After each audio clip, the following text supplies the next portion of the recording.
Et salut tout le monde, bienvenue sur la chaîne DatGeek. Aujourd'hui, un nouveau déballage et un nouveau test d'une enceinte connectée de la marque Frick. Frick, j'ai déjà eu l'occasion de tester un de leurs câbles notamment. Frick, c'est une marque sœur, entre guillemets, de la marque Bolse, B-O-L-S-E.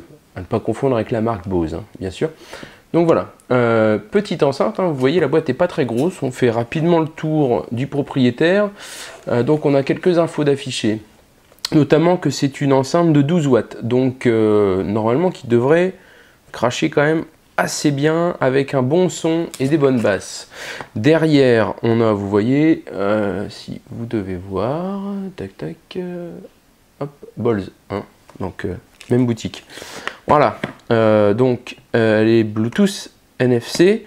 Vous avez la possibilité de prendre des appels avec. Elle est main libre. Bon, je ne sais pas si c'est réellement ce qu'on attend d'une enceinte connectée, soit c'est une petite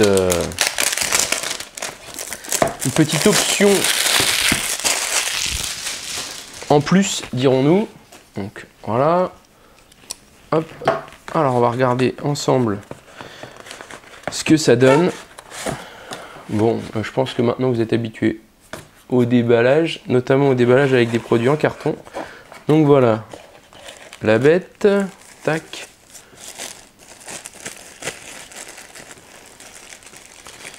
C'est drôle parce que je m'attendais à quelque chose d'un petit peu plus gros, mais en même temps, même si elle est pas très grosse, eh ben elle fait pas plastoc quoi.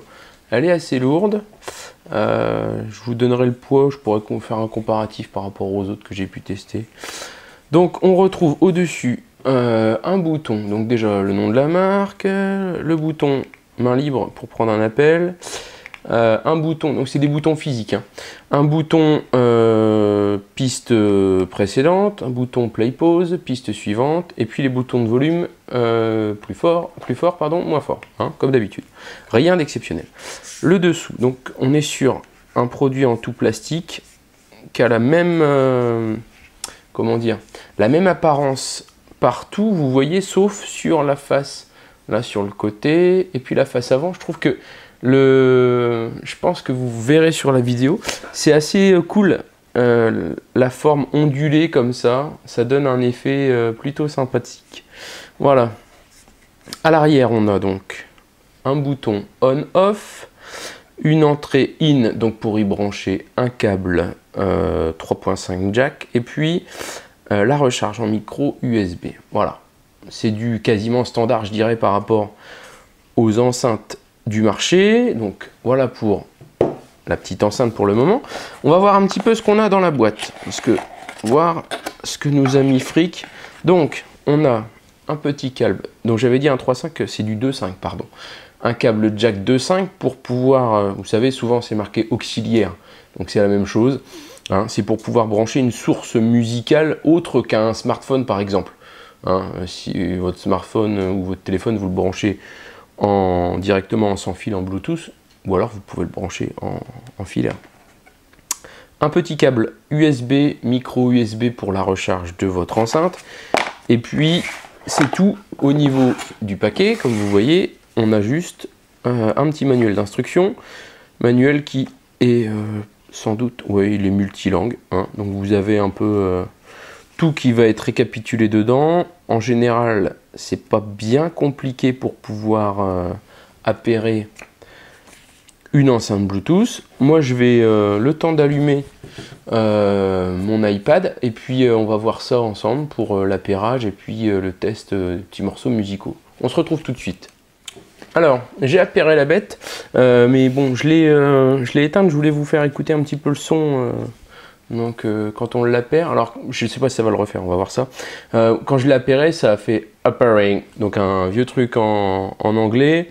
Et puis quand elle a été connectée sur mon iPad, ça a dit connected. Donc voilà, c'est plutôt pas mal. Donc on va voir si ça le refait. Quand je le démarre, vous avez un petit voyant, donc un petit son au démarrage. Je vais l'appairer sur l'iPad, voir. Hop. Connected. Voilà, connecté. Hein. Donc elle est reconnue, donc le nom Bluetooth c'est SZ801, c'est le nom, hein, de l'enceinte. Donc voilà, une fois qu'elle est connectée, c'est pas mal, un petit son comme ça, un petit truc bien robot pour vous dire que votre enceinte elle a été connectée. Donc on va tester un peu avec quelques sons en essayant de ne pas me faire couper sur YouTube. Donc je vous mets des petits bouts simplement, sinon c'est sûr ils vont me cracher. Alors je vais essayer, j'avais déjà fait un précédent test sur une enceinte Anker. Je vais essayer de mettre le même morceau de musique, enfin je vais pas essayer, je vais le faire en mettant quelques secondes pour voir un petit peu comme ça si vous avez envie de regarder les autres vidéos que j'ai pu faire avec d'autres enceintes. Je vais essayer de conserver le même morceau. Alors le morceau que je mets c'est un morceau de Moby, In This World. C'est un morceau qui est pas si tout récent mais bon, je trouve qu'il est pas mal, il a tendance à bien cracher donc on va voir ce que ça donne.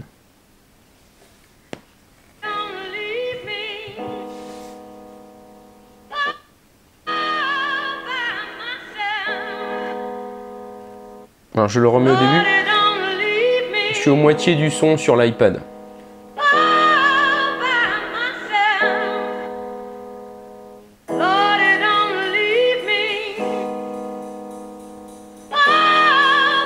Alors, bon, déjà, moi, si je compare comme ça, l'écoute vite fait avec l'enceinte Anker que j'avais déjà testé, on sent tout de suite qu'il y a plus de basse, même si l'enceinte semble plus petite que celle que j'avais testée, on sent qu'elle est plus puissante. Donc là, on voit vraiment que les 12 watts, ils font un bon effet. Pour le moment, là, ce que je vous avais montré, c'était de l'audio à moitié. Là, je vais pousser le truc quasiment à fond. Je vais voir que ça ne sature pas non plus. Mais voir un petit peu ce que ça donne, ça sera quand même plus sympa. Allez, c'est parti. À fond au niveau de l'iPad. Là, je vais voir après si je peux ajuster un peu plus.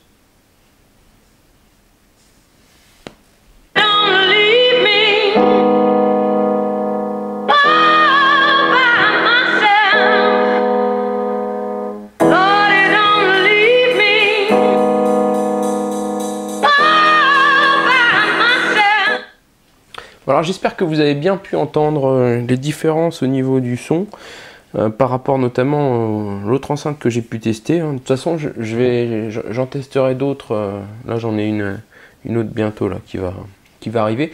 Mais voilà, moi à l'écoute comme ça, brut, sur ce morceau, sur le même morceau là de Moby, moi je trouve que la qualité sonore de cette enceinte là, encore une fois, c'est une enceinte 12 watts, avec vraiment,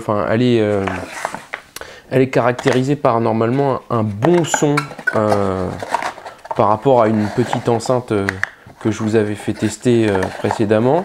Celle-ci, elle est normalement tip top quoi. Et franchement, moi je vous la conseille, d'autant qu'en plus elle a un prix qui est quand même super abordable quoi. Elle est à 45 € sur Amazon, donc c'est un bon produit. Elle a des finitions qui je trouve sont excellentes pour un produit de ce calibre, hein, de ce prix-là. Évidemment, hein, je la compare pas à une Bose Soundlink Mini, c'est pas la peine. Hein. Mais pour une enceinte à moins de 50 €, moi je dis allez-y quoi. Sautez dessus, c'est vraiment super qualité. Vous ne serez pas déçus. Ça, évidemment, ça sonorise pas une salle des fêtes, hein. Mais vous sonorisez largement un salon ou quoi pour une soirée, c'est super, vraiment. Donc voilà, je ne fais pas plus long, c'était déjà suffisamment long je pense. J'espère que vous arriverez voilà, à vous faire un peu votre propre avis, parce qu'il est vrai qu'il existe des dizaines et des dizaines, voire des centaines même d'enceintes connectées, qu'elles soient Bluetooth ou quoi. Celle-ci elle est NFC. Oui, je termine quand même avant de vous parler quand même de l'autonomie. Une autonomie de 8 heures. Donc c'est une bonne autonomie je pense pour ce genre de produit. Il faut compter entre 3 et 4 heures de charge. Donc c'est bon, c'est assez long, d'accord, mais voilà, vous avez une bonne restitution vraiment, deux bons haut-parleurs de 6 watts chacun, 12, enfin voilà, c'est un super produit. Vous cherchez une bonne enceinte ou un bon cadeau à faire, allez-y, c'est tip top quoi. Voilà, je pense que c'est bon. Pour moi, je vous invite à suivre à suivre la chaîne, me suivre sur Twitter aussi. Moi, je vous renvoie pour un test peut-être un petit peu plus complet, un test écrit sur mon site www.datgeek.fr. Je vous dis à très bientôt pour un prochain test, un prochain déballage.